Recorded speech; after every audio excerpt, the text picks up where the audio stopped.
Magandang gabi po sa ating lahat.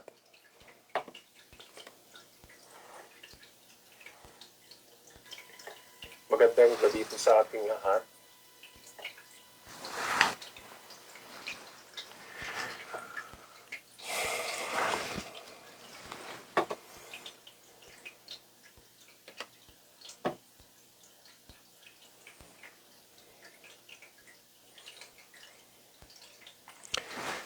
Ngayon po ay May 7, 2026.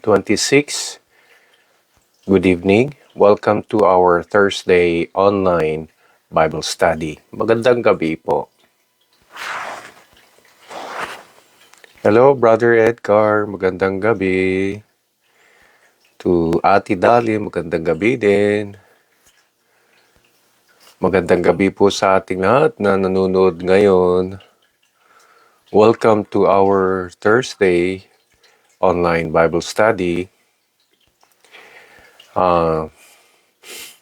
Yung aking boses halatang may sipon at mayroon din akong cough ngayon. Kaya hirap talaga ngayon dahil very yung pag-change ng weather. Dala siguro ito ng pagbabago ng weather natin. At ayan, pa-summer na kasi tayo. So mga previous weeks medyo dama pa rin natin yung malamig na klima ng spring. Ngayon naman po ay tayo ay papunta na sa summer. So expect na may magkakasakit dyan. Siguro sa inyo po ay meron ng tinamaan ng colds ngayon.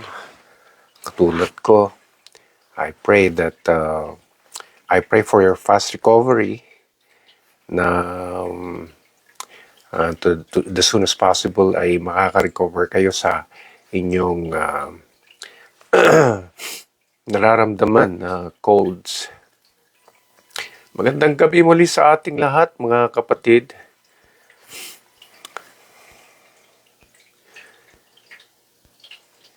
At tayo ngayon dadako sa ating scripture background dito po sa Luke chapter 6, magmula sa verse 43 to verse 45.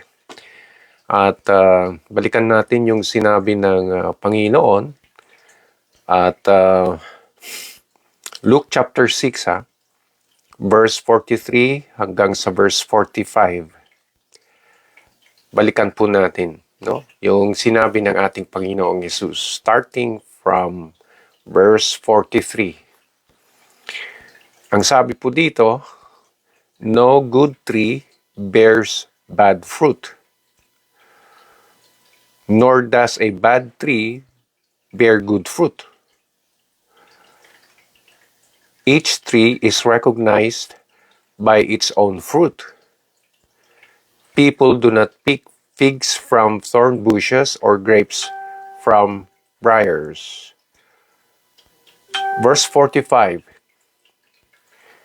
And an evil man, I should say a good man, brings good things out of the good stored up in his heart. And an evil man brings evil things out of the evil stored up in his heart.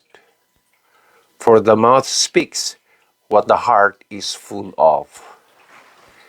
Yan po yung turo ng ating Panginoong Jesus. Yung kung titignan natin, pinadaan talaga ng mga yung hindi very direct na yung kumbaga like dinaan sa ilustrasyon. Kung magturo minsan ng Panginoon, dinadaan talaga. Hindi yung direkta talaga na kung magturo kailangan pa natin talagang pag-isipan muna natin bago natin maintindihan yung kahulugan. So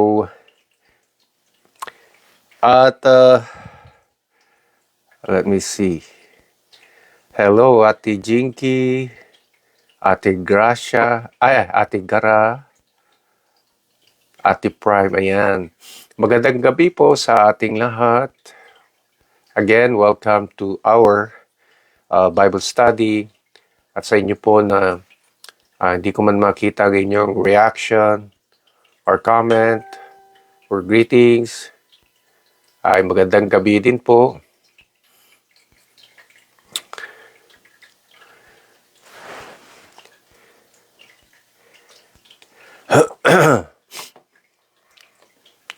Ay talagang hirap talaga ako pag ganito na sinisipon.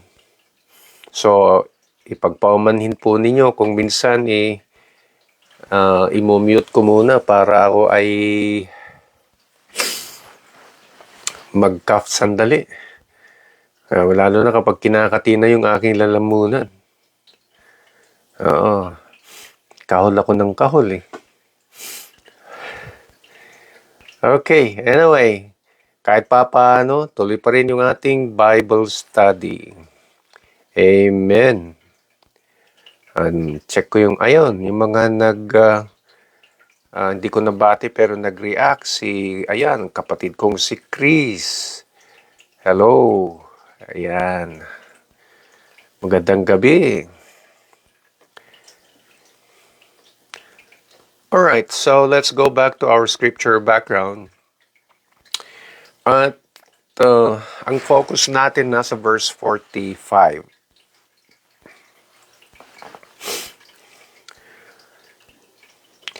Dito po sa verse 45 na banggit po, yan na. Mute nga natin, subukan natin.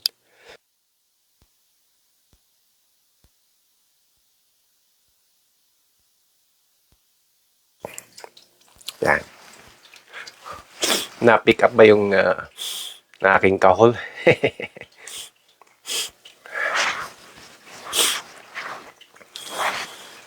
Ayan, magandang gabi, Sister Jenny.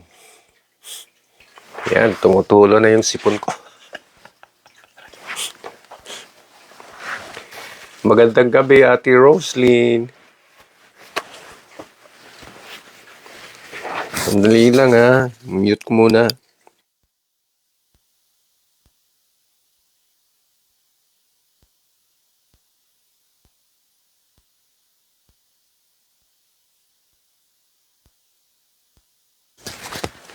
Okay, balik tayo. Magandang gabi muli at syempre dito tayo mag-focus sa verse 45 at dito nga nabanggit ng Panginoon tungkol sa heart or puso. A good man brings good things out of the good stored up in his heart.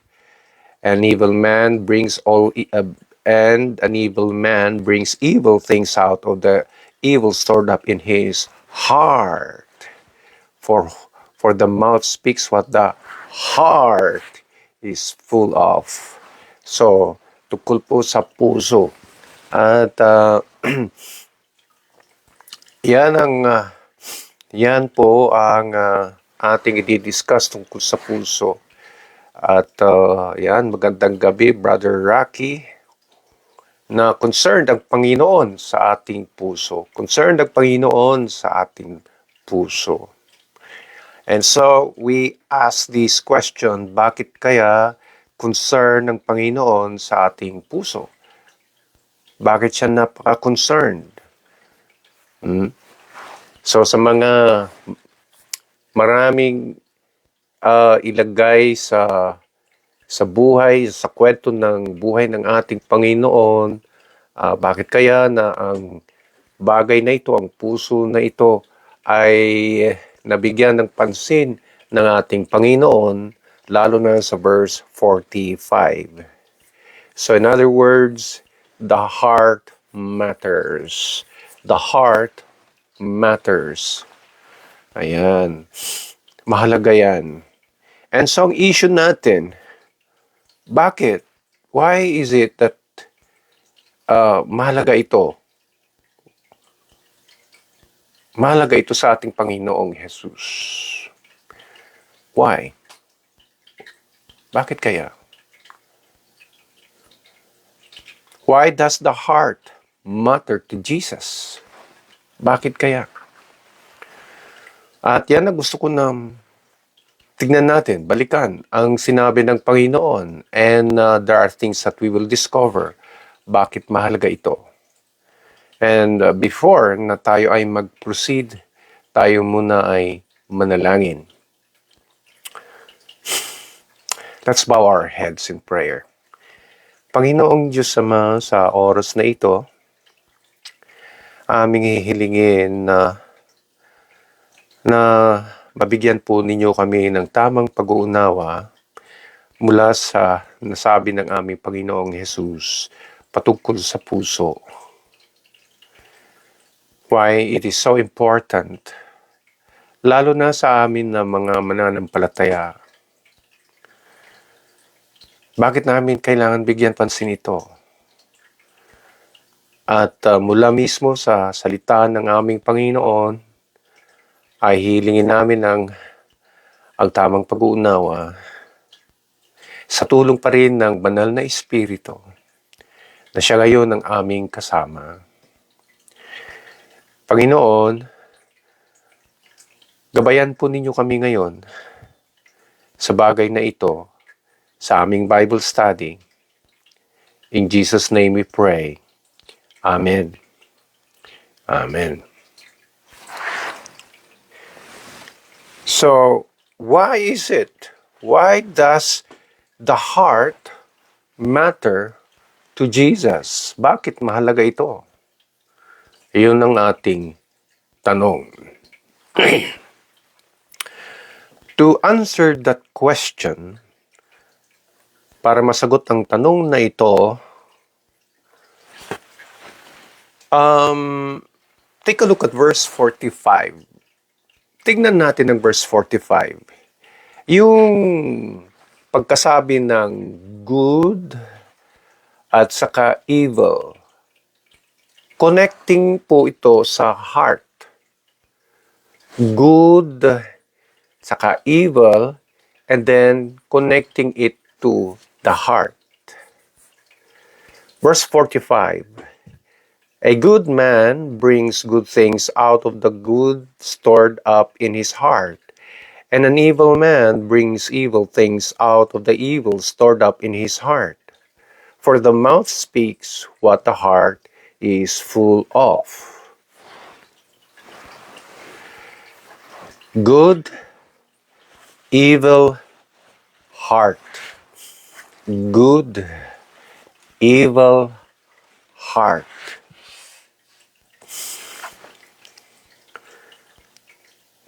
Ang sinasabi nito, number one, mahalagang pinag-uusapan yung puso ng mananampalataya, yung puso natin. Bakit mahalaga ito kay Jesus?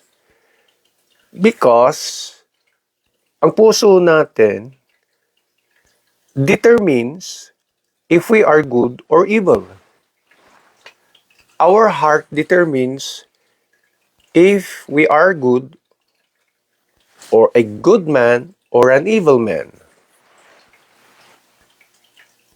What makes a person a good person? What makes a person an evil person? Now, that will depend on the condition of the heart. And so, yung puso talaga natin will be the one to determine if we are a good person or an evil person. If that is the case, then the heart is important to consider. It matters to Jesus. Mahalaga kay Jesus yan. Dahil nagdi-determine ito kung tayo ay masama o mabuting tao. Kaya kung ang puso natin ay mabuti, ang sinasabi din dito, kung ang puso natin ay mabuti, magiging mabuti din tayong tao. Pero kung ang puso natin ay masama, yan ang kondisyon ng ating puso, masama, magiging masama rin tayong tao. Maliwanag po ba sa atin? So hindi maaari na masama ang iyong puso tapos magiging mabuti kang tao or vice versa. Walang ganun. Wala. Kaya nga may panimula pa itong illustration tungkol sa punong kahoy na um, um, each tree is recognized by its own fruit. Kaya people do not pick figs from thorn bushes or grapes from briars. Sa verse 44.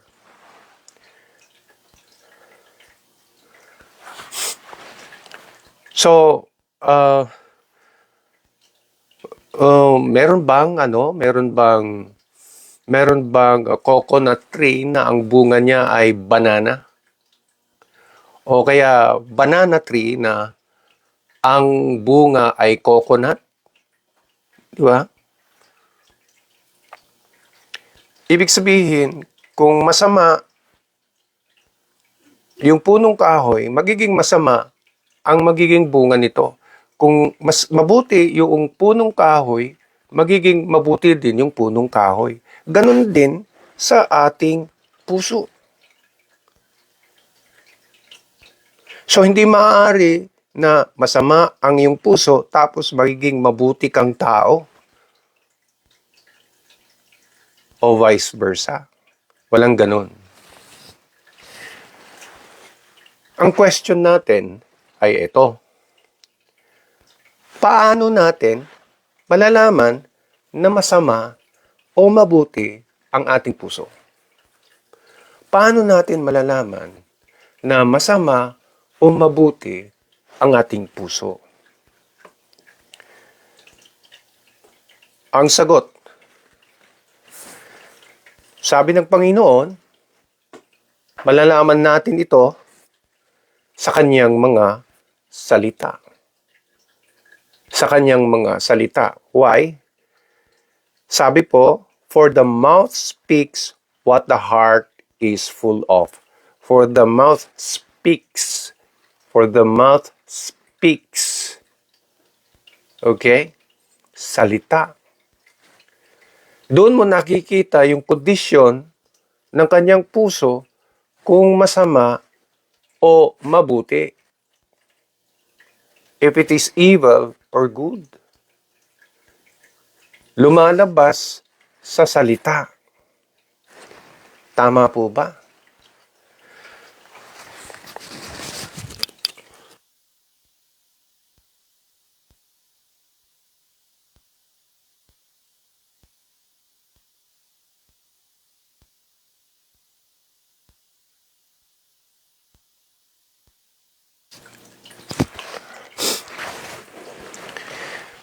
Ayan, magandang gabi, Ate Lorena. Lorena, I'm sorry. Lorena. Magandang gabi po. Di ba? Doon mo makikita sa kanyang salita. Example po ng masamang puso. Magbigay tayo ng example. In relation po sa lumalabas na ating salita. Kaya, kung ang lumalabas sa ating bibig, ang lumalabas na salita ay puro pagmumura, edi ang ibig sabihin, yung puso, masama.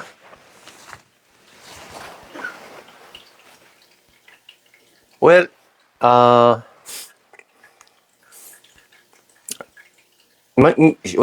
minsan kontrobersiya din ito yung pagmumura.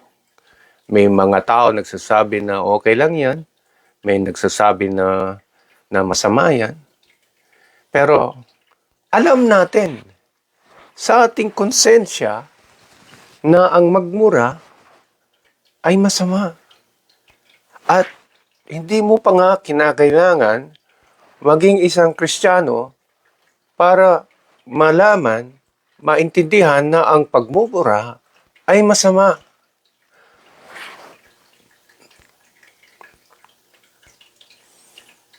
Kaya pinagsisikapan natin tayong mga mananampalataya na umiiwas na tayo sa pagmumura.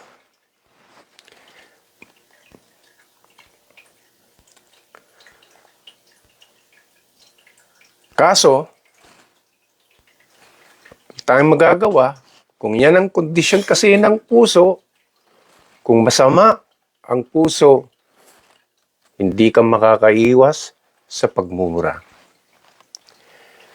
Another example, kung puro paninira sa kapwa kahit hindi totoo. Yan. Isa din po yan. Ang paninira sa kapwa kahit hindi totoo.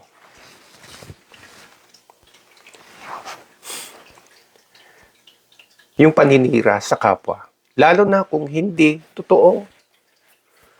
Na sinisiraan mo yung tao sa pamamagitan ng pagpapalaganap ng kung ano-anong kwento mula sa iyong salita na kesyo ganito, kesyo ganyan, kahit hindi totoo, yan ay alam natin sa ating konsensya, masama.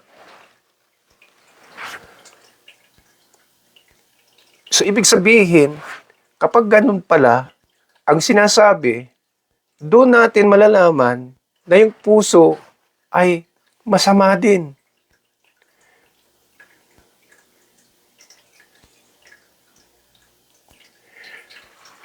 Example naman po ng mabuting puso. Of course, hindi lang natin pag-usapan yung masamang puso, maganda rin natin pag-usapan yung example ng mabuting puso. For example, kung ang mga salita ay napakagalang, magalang magsalita,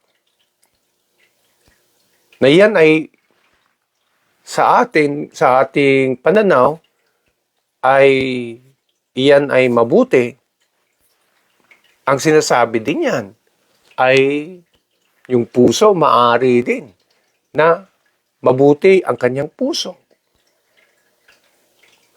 At kapag ang mga salita ay puro words of encouragement, na ang ginagawa, imbis na sinisiraan, binibuild up lalo. Kumbaga, siya ay nagbibigay ng magandang payo para hindi siya ma-down, hindi siya ma-discourage. Ayan ay mabuti. At kapag gano'n ang lumalabas sa bibig, abay sinasabi din, mabuti ang kanyang puso. At lalong-lalo na, kung ang mga salita ay puro maka-Diyos. Puro maka-Diyos ang mga salita na lumalabas sa kanyang bibig. At ang sinasabi niyan, kung puro maka-Diyos ang lumalabas sa kanyang bibig, ang kondisyon ng kanyang puso, maganda, mabuti, at hindi masama.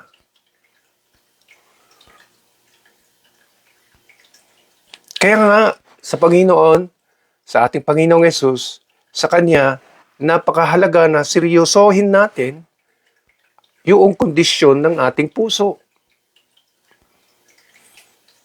Dahil kung magkakamali ho tayo sa pangangalaga ng ating puso, lumalabas yung either masama or mabuti na pagkatao natin.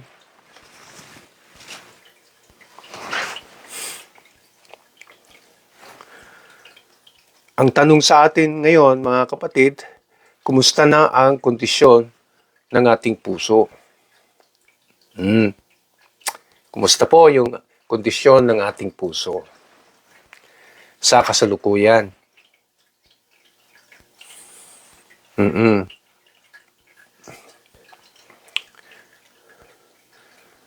Kaya alagaan ng mabuti. Alagaan nating mabuti yung ating puso.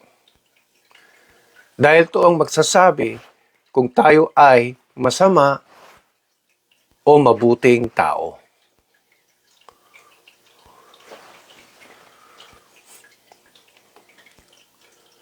Ang pangalawa, bakit mahalaga ito kay Jesus? Ang puso natin ay, yung puso kasi natin, tingnan natin ang verse 45, balikan natin. May salita dito na binanggit din A good man brings good things out of the good stored up in his heart. And an evil man brings evil things out of the evil stored up in his heart. Yung sinabing stored up, stored up. Mahalaga ang puso na ito para sa Panginoon, hindi dahil ito, number one, hindi lamang dahil ito yung magiging paraan na malalaman natin kung ang tao ay masama o mabuti, but also, ito yung bagay na makikita natin dito by saying stored up, ang puso pala ay storage ng ating moral quality. Because the heart is the storage of our moral quality. Stored up. Ibig sabihin, ang puso ng tao ay bodega yan. Parang bodega. Bodega yan.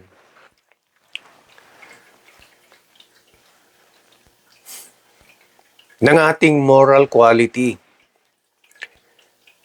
At nasa atin kung ano ang ilalagay hanggang mapuno ito. Yung puso natin.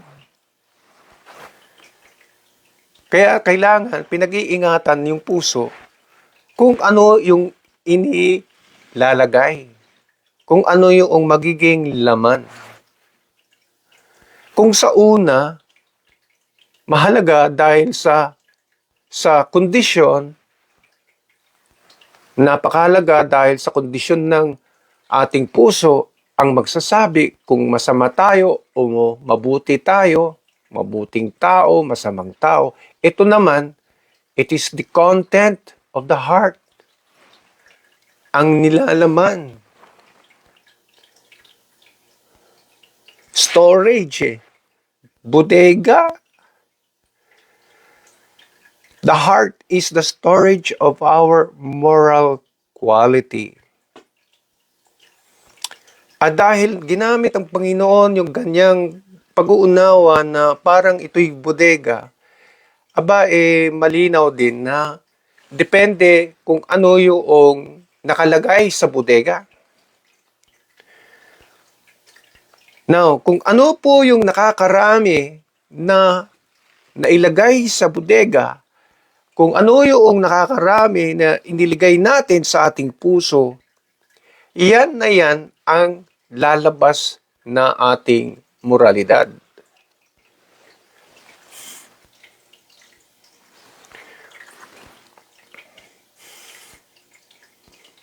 Kaya dapat tayo ay nag-iingat sa kung ano-ano yung mga inilalagay natin sa ating puso.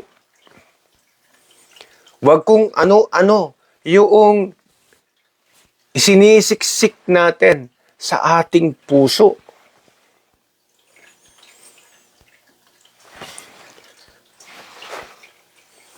Halimbawa, kung ang ilalagay natin sa ating puso ay puro galit, for example, o kaya paghihiganti, ang nilalaman ng ating puso, yan talaga ang mangingibabaw sa ating moralidad.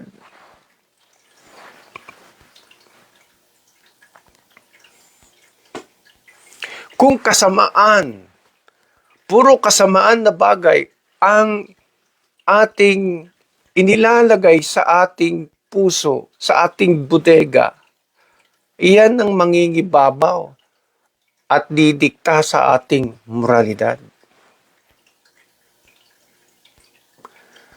Now, Kung ang salita naman ng Diyos ang nilalaman ng ating puso, salita ng Diyos ang nilalaman ng ating puso, yan din ang mangingibabaw sa ating moralidad. So depende ho talaga kung ano ang nilalaman, the content of our heart. And so how you feed, paano mo pakainin ang iyong puso matters. Kung ang input mo sa iyong puso ay puro worldly desires, yan din ang magiging outcome ng iyong moralidad.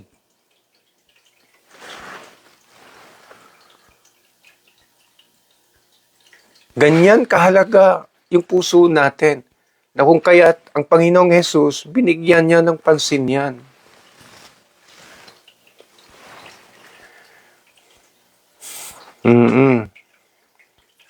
So how you feed your heart matters. Yung ini-input mo.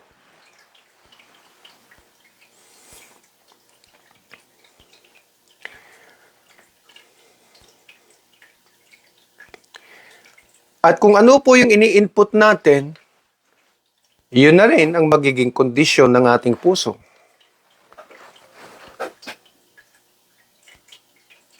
Yan na rin ang magiging kondisyon ng ating puso. The content will determine the condition of the heart. Now, hindi lahat na Kristiyano ay pare-pareho dahil magkakaiba ang nilalaman ng kanilang bodega, ang kanilang puso. Hindi lahat na Kristiyano ay pare-pareho. Dahil hindi lahat pare-pareho ang laman ng kanyang bodega, ng kanyang puso. Kaya may mga napapansin ho tayo na bakit ako ganito, siya hindi. Kasi mas maraming laman ng salita ng Panginoon ang puso mo kaysa sa kanya. How can you force someone to become like you kung ayaw naman niya na dagdagan pa ng mga bagay, lalo ng salita ng Diyos, para siya ay maging katulad mo.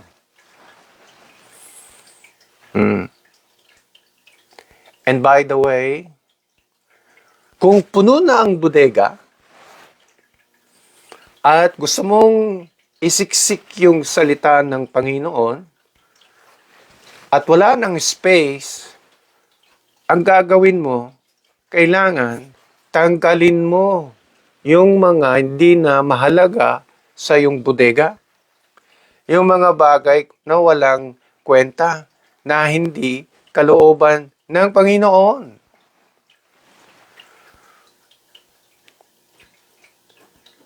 Paano naman kasi madadagdagan ng salita ng Diyos? Punong-puno na siya ng mga ibang bagay. Kaya kapatid, panahon na bawas-bawasan na natin ang nilalaman ng ating puso na hindi naman kalugod-lugod yan sa Panginoon. At all the more, nadadagdagan natin, pupunuin natin ng mga bagay na kalugod-lugod sa ating Panginoon. Mga bagay na galing pa mismo sa kanyang salita.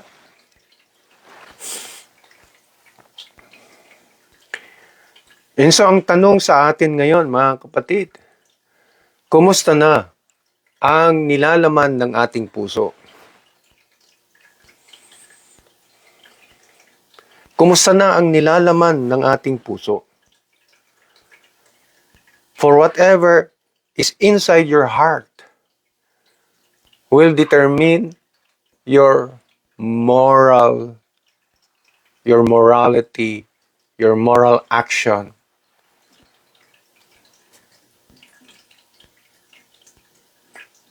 Kaya mga kapatid, ingat-ingat talaga tayo sa ating puso. Sandali lang.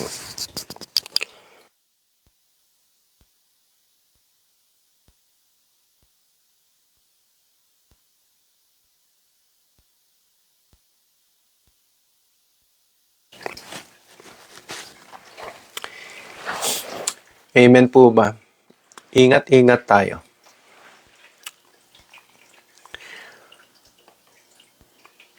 Ang pangatlo,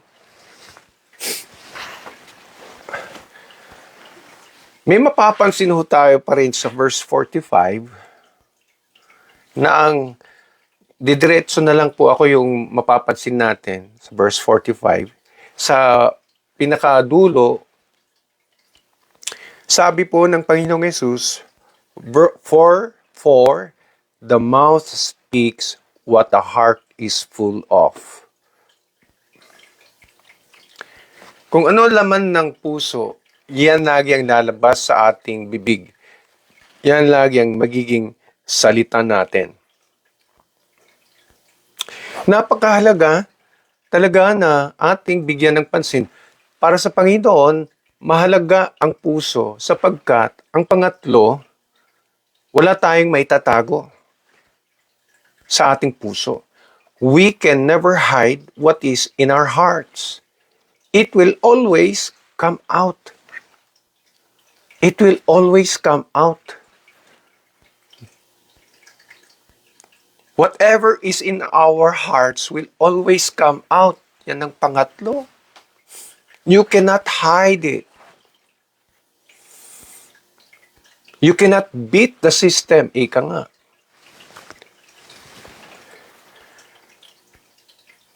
Kahit ano pa na gawin nating yung pang-camouflage o kaya yung tayo ay magsinungaling, yung pagsisinungaling natin na ganito, balang araw lalabas pa rin yan.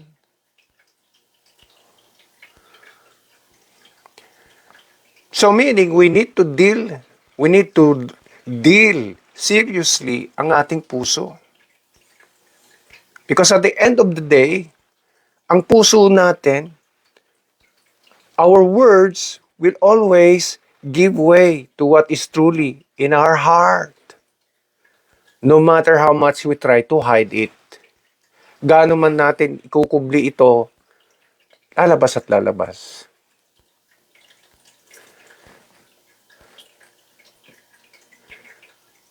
Kaya yung dahilan na, di ba, wala namang makakaalam yan. Basta tahimik lang. Hindi mo masasabi. Baka sa'yo pa rin manggaling yan. Nalalabas pa rin yan. Because yan ang nature eh. Yan ang nature natin. Sinasabi na ng Panginoon. For the mouth speaks what the heart is full of. Kaya sa Panginoong Hesus, seryoso ito. Importante ito. It determines the condition and the content of our hearts. It will tell us if we are good or bad. It will tell us if we are lying or telling the truth.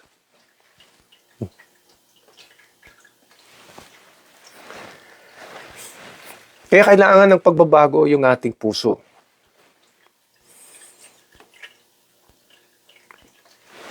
At hindi natin maitatago yan. Kahit anong subok natin na itago ko, nung nilalaman ng ating puso, lalabas at lalabas. And so the best way is to what? Transform. Change the heart. The condition and the content of the heart. Palitan natin yung condition and the content of the heart. At kusa na lang lalabas ang maganda na salita natin. Lumalabas sa ating pagkatao na tayo ay mabuting tao. Hindi lamang yung ating pag-iisip that needs transformation. Kasi sabi nga po sa Biblia, be transformed by the renewing of your mind. Sabi sa Biblia yun. Be transformed by the renewing of your mind. Ganon din nawa ang ating puso. Kailangan may transformation din.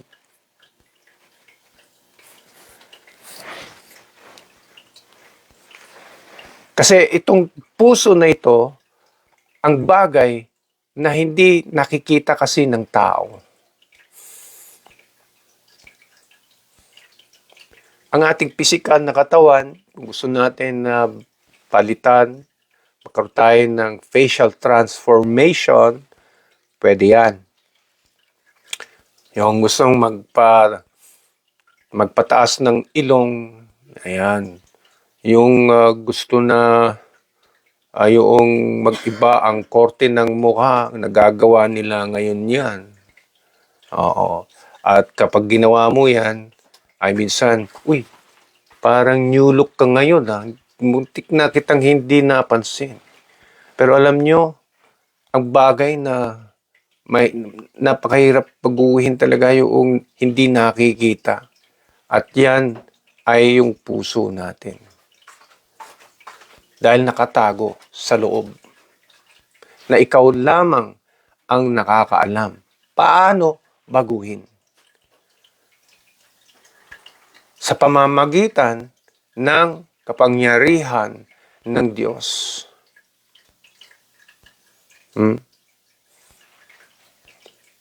Be transformed by the renewing of your heart.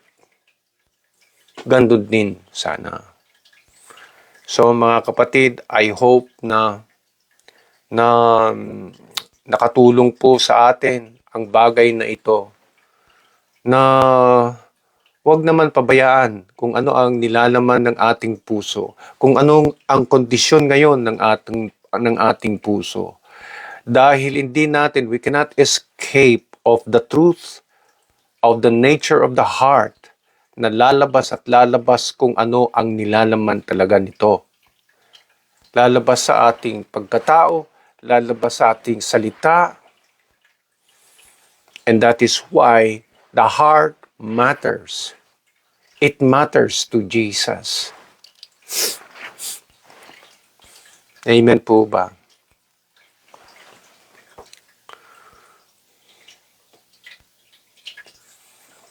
Okay. Mga kapatid, palinaw po ba sa atin? Do you have any question? Do you have any comment? Meron po ba kayong tanong? Meron po ba kayong mga komento na gustong idagdag? So, yan, mahalaga. Una, mahalaga, sabi ng Panginoon, mahalaga ang puso dahil ito ang nagdi-determine kung tayo ay good or evil. Yung puso natin, hindi lang yan na dahil ito ay storage ng ating moral quality. At number 3, dahil hindi natin imaitatago ang nilalaman ng ating puso. At dahil yan, dahil dito, sa tatlong ito, mahalaga na inaalagaan, binabago ang ating puso. At kung malinaw sa atin, alam niyo po may kanta, lumang kanta na inaawit sa simbahan. At gusto ko pong basahin ang lyrics nito. Maganda din po ito, ang awit na ito. Hindi po natin aawitin. Lalo na ngayon ako talagang sinipon ako at pero itong lyrics nito. Sabi po dito, change my heart, O God. Make it ever true. Change my heart, O God. May I be like you. Pagdating sa chorus, you are the potter, I am the clay. Mold me and make me. This is what I pray. This is what I pray. So, mga kapatid, tama po yung awit na ito ba ang ating prayer? na baguhin ng Panginoon ng ating puso, to change our heart, to change the condition of our heart, to change the content of our heart. Sa gabi na ito, hindi ko alam kung ano ang nilalaman ng bawat isa, kung anong nilalaman ng ating puso, bawat isa. Ang inyong puso, ang aking puso, alam ko yung sa akin, di ko lang alam sa inyo, kayo naman po nakakaalam. Is there anything that the Lord would like to change in your heart na gusto niyang baguhin? Pwede kaya na ito ang maging prayer natin, mga kapatid, sa gabi na ito? Are you ready? Let us pray. Panginoong Diyos Ama, sa oras na ito, kami muli ay lumalapit sa inyo. Nakita namin kung bakit mahalaga sa aming Panginoon, sa aming Panginoong Hesus, ang bagay na nilalaman at kondisyon ng aming puso. At nakita din namin na kahit anong pilit naming ikubli ay lalabas at lalabas kung ano ang tunay na nilalaman nito. Kaya't Panginoon, salamat na lang ay pwede po kami magbago. At sa paraan ng pagbabawas at pagdadagdag, pagbabawas ng hindi kalugod-lugod na laman ng aming puso, at gayon din ng pagdadagdag ng mga bagay na kalugod-lugod sa inyo. Nawa ito ang maging umpisa ng pagbabago ng aming puso. We pray, O Lord God, that will change our heart tonight. Make it ever true. At ito po ang aming prayer, Panginoon. Change my heart, O God. Change our heart, O God. Maraming salamat, Panginoon, sa inyong mga paalala. At sa susunod po muli, kami ay lalapit sa inyo mula sa inyong salita para mabigyan muli kami ng panibagong paalala. Maraming salamat, aming Diyos Ama. We commit to you everything in Jesus' name. Amen and amen. Ayan, magandang gabi po sa ating lahat. Salamat po sa inyong pakikinig. At of course, good night po sa inyong lahat. Ayan, si Pastor Peck. Hello, magandang gabi po. Sister Hazel. At si Sister Hazel, magandang gabi din. No? Yes. Ayan, Ate Ermaline, Ate Jinky, Brother Edgar, Ate Dolly, ayan, Ate Roslyn, Brother Rocky, Brother Noy is here. Si Sister Cherry, dito ko tumitingin sa reaction eh. Ate Grace, Gara, Sister Gara, yung aking kapatid, si Chris. Ayan. At Sister Jing, oh yeah. Hello, how are you? Ate Jade. And of course, si Ate Prime. So magandang gabi po sa ating lahat. Salamat po sa inyong pakikinig. And until next time, kita muli tayo. And see you next Thursday. Sister Cora. Alright, sige Sister Cora, hello. Magandang gabi din po sa inyo. So see you next time and God bless. Ito po ang ating signing off. Good night. Ayan.